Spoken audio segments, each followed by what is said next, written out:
आदिनाथ प्रभु तुमको नमन। मरुदेवी के हो तुम नंदन आदिनाथ भगवान।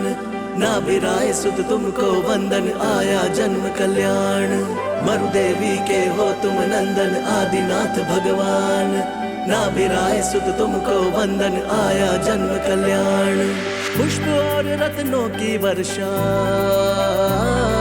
सुरपति करते हर्षा हर्षा।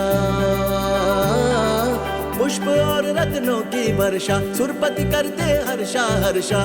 आदिनाथ का जन्मोत्सव है, लाल किले पे शुभ उत्सव है। दिल्ली पे ही सबकी नजर है। आनंद छाया आदिनाथ को पाया, प्रतीक सागर ने सबको बुलाया। आनंद छाया आदिनाथ को पाया, प्रतीक सागर ने सबको बुलाया। मरुदेवी के हो तुम नंदन आदिनाथ भगवान। नाभिराय सुत तुमको वंदन आया जन्म कल्याण। विचार करिएगा, अगर एक शादी और कर लेने के बाद में तुम्हारे घर में बच्चे की किलकारियां गूंजेगी, इसकी क्या गारंटी है? याद में रखिएगा कि अगर जो है उसके आने के बाद भी अगर जो है वह किलकारियां गूंजेगी, इसकी कोई गारंटी है? याद में रखिएगा कि इसकी कोई गारंटी नहीं है, क्योंकि जब तुम्हारे भाग्य में ही नहीं लिखा है तो फिर कहां से? अब तुम कितना भी परिश्रम कर लो, कितनी भी मेहनत कर लो, और तो भी वह कार्य होने वाला नहीं। कार्य तो जब ही होगा जब तुम्हारा पुण्य का अच्छे नंबरों से पास होना है।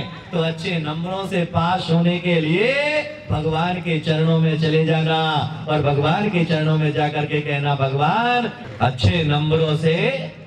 तो भगवान आकर के पास करने वाला है?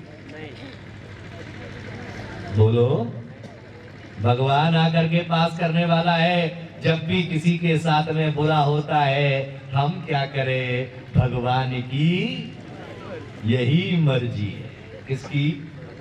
हमारा व्यापार नहीं चल रहा है, भगवान की, अरे बोलो ना बाबा, यही मर्जी। हाँ, मतलब भगवान को और कोई काम नहीं है।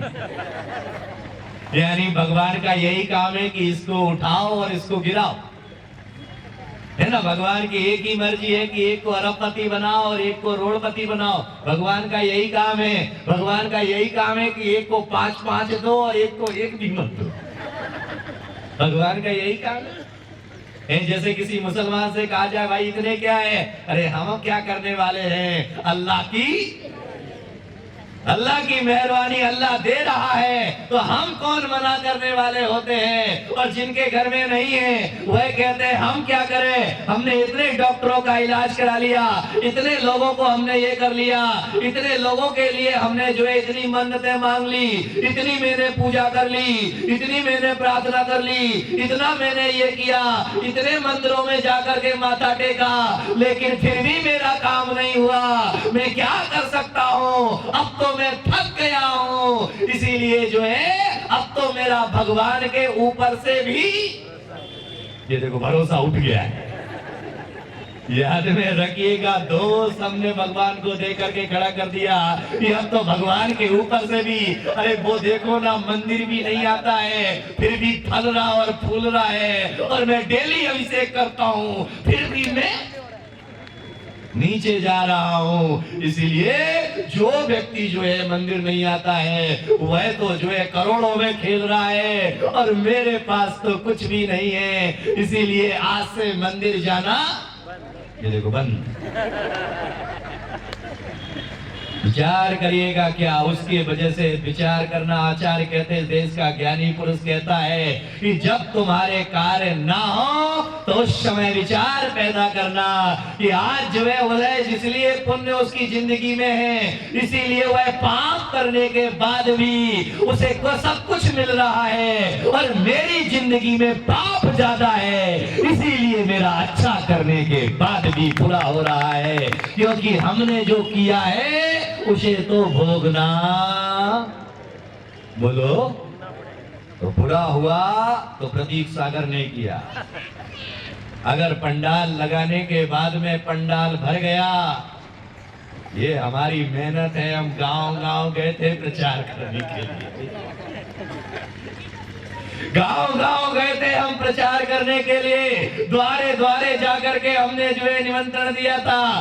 पंडाल तो बोलो ना भरना ही था, और अगर कदाचित नहीं भरा, हमने महाराज को कहा था कि पब्लिक यहाँ नहीं आएगी, हम यहाँ इतने सालों से रह रहे हैं, इसीलिए जो है इतने सालों से रहते रहते हम गामड़ी के जो है बच्चे बच्चे की रग रग से वाकिफ है, यहाँ के सभी धर्मों के लोगों से हम रग रग से वाकिफ है। लेकिन महाराज है कि किसी की, ये देखो सुनते नहीं बहरे मतलब भर गया तो तुम्हारी मेहनत, और नहीं भरा तो महाराज को हमने कहा था कि 9 तारीख को पूर्णिमा है, सब जो है बेणेश्वर मंदिर जाने वाले हैं, यहाँ पर कोई नहीं आने वाला है, 9 तारीख के बाद कार्यक्रम रखेंगे, चलेगा, इसलिए हमें भी थोड़ा तैयारी का समय मिल जाएगा। लेकिन महाराज ने कहा नहीं, हमें तो इसी तारीख को रखना है। हो गया ना फैल हमारी समाज की इज्जत। कौन बोला मिट्टी में मिला? याद में रखिएगा, क्योंकि अगर कोई असफल हुआ तो असफल होने पर तुरंत वह दूसरे के माथे पर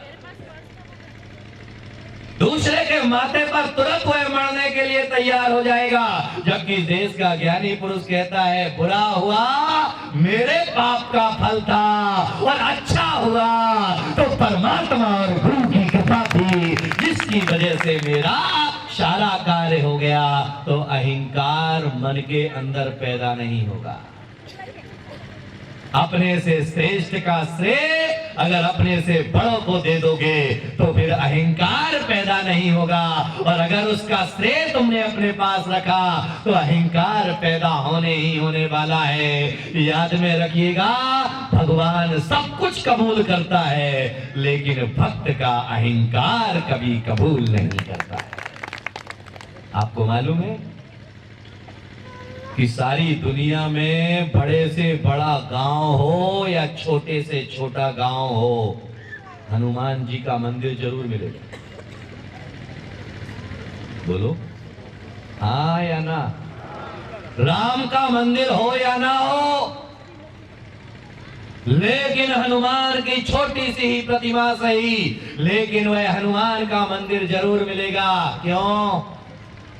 क्योंकि हनुमान शब्द का जरा से छेद संधि विच्छेद करना, हनुमान हन मान, जो अपने अहंकार को तज देता है वह हनुमान हो जाया करता है, और जो अपने अहंकार को बरकरार रखता है वह कभी हनुमान नहीं बन पाता है। हनुमान ने राम राज्य को फैलाने के लिए अपनी जिंदगी को भी दांव पर लगा दिया कि भाई हमारे राम का, प्रभु का जो है राज्य फैलना चाहिए, राम राज्य की स्थापना होना चाहिए। बड़े बड़े लोगों के सामने जो है संकट के बादल उनके सामने आए, फिर भी उन्होंने लड़ा, और जब भी संकट के बादल आए तो राम को उन्होंने दोष नहीं दिया, राम का नाम लिया और संकटों को पार करते चले गए, क्योंकि उनके मन में अगाध विश्वास था राम के प्रति, क्योंकि उनके मन में अहंकार नहीं, उनके मन में विश्वास था। लेकिन राम के मन में एक बार अहंकार जरूर पैदा हो गया था, क्योंकि जब सीता का अपहरण हो जाता है तो सीता का अपहरण होने के बाद जो है लंका पर चढ़ाई करने की बारी आती है, तो बीच में समुद्र पड़ता है। अब समुद्र को नाप करके कैसे जाना, उसके ऊपर पुल बनाया जाना है, लेकिन पुल बनाने के लिए ईंट चाहिए, सीमेंट चाहिए, सब कुछ चाहिए, लेकिन वहां तो कुछ नहीं। नल और नील को वह व्यवस्था सौंपी गई, सारे सैनिक जुट जाते हैं उस पुल को बनाने में, और ईंट के ऊपर श्री राम लिखते हैं, और पानी में, बोलो, पानी में डाल देते हैं। और जैसे ही पानी में डालते हैं कि नाव, वह ईंट जो है अरे बोला करो बाबा,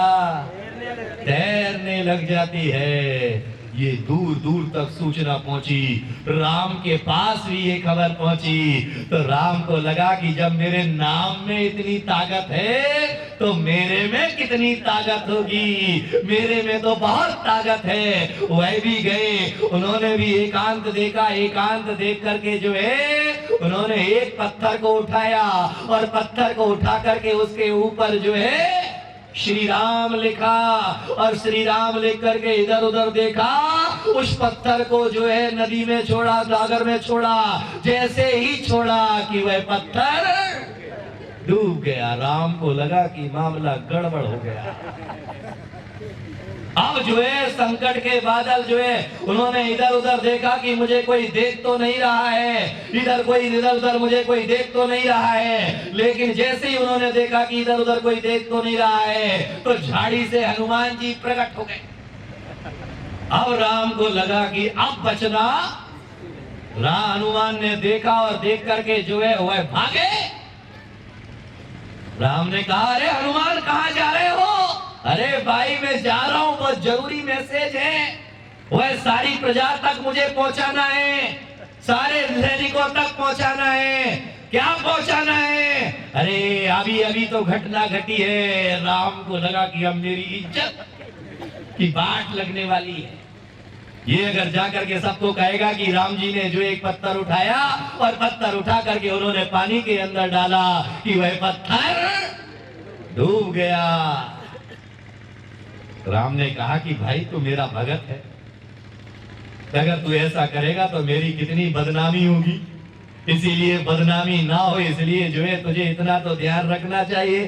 बोले प्रभु मुझे जाने दो, रोको मत, मेरी मैसेज तो मैं सब तक पहुंचाऊंगा ही पहुंचाऊंगा। बोले क्या कहेगा? बोले राम जी ने एक पत्थर उठाया और वह पानी के अंदर डाला तो वह पत्थर डूब गया।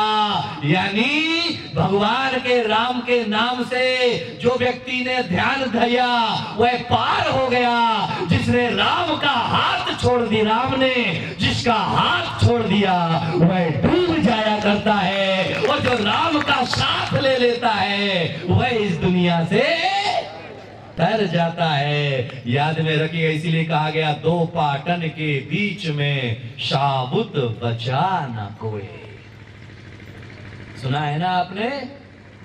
दो पाटन के बीच में शाबुत बचा न कोई।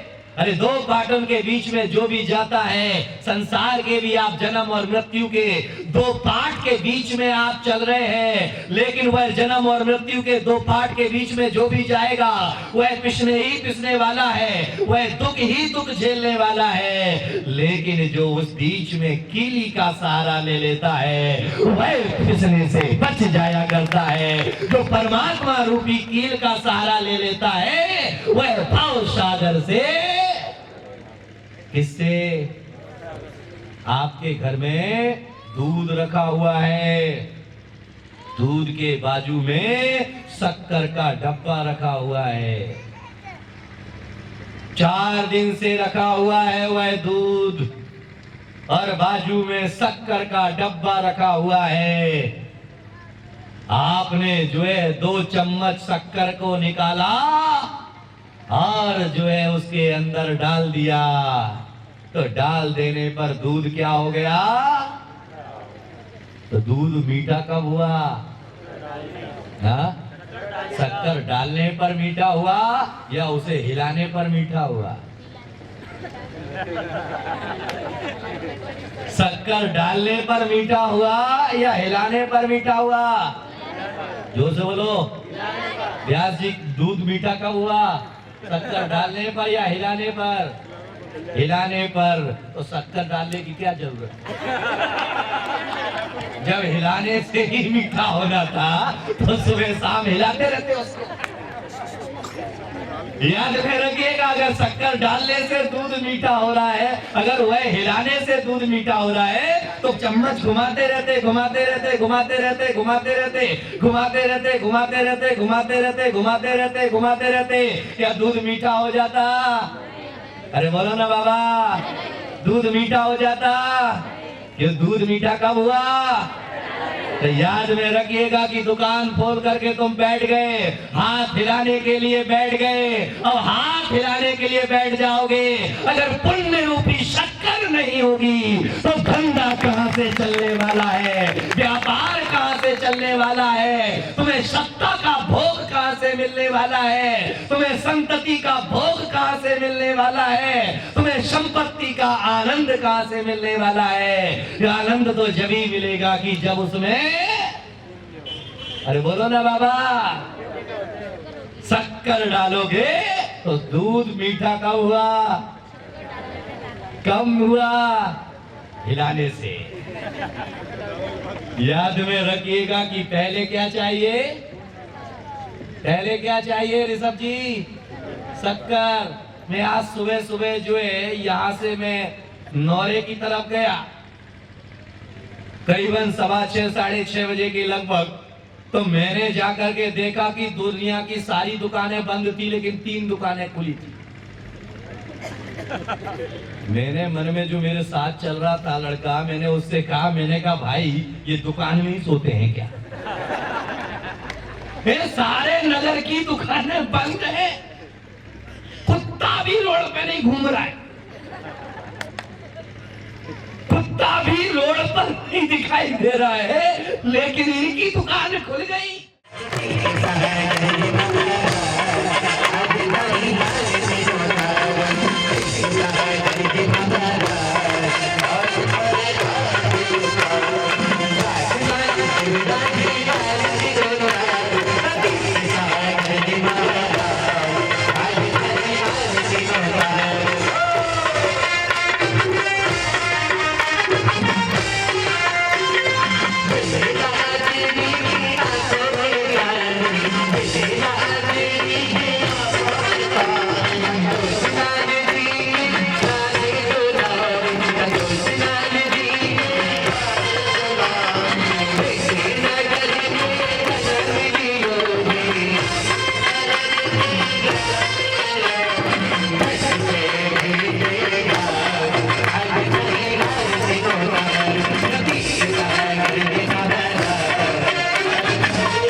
कार्यक्रम प्रस्तुति दिगंबर जैन जागरण युवा संघ रजिस्टर्ड मुंबई, केंद्रीय कार्यालय 305 रानी सती मार्ग, मलाड ईस्ट, मुंबई 97। दिल्ली कार्यालय D319 गली नंबर 11, हृदयपुरी, शाहदरा, दिल्ली 93। अपने परिवार की ओर से मुनिश्री के कार्यक्रम का प्रसारण के लिए संपर्क करें 882697 77903 9065330031। बैंक विवरण सेंट्रल बैंक ऑफ इंडिया, खाता संख्या 3424988837। IFSC capital CB, small I, capital N 0280454।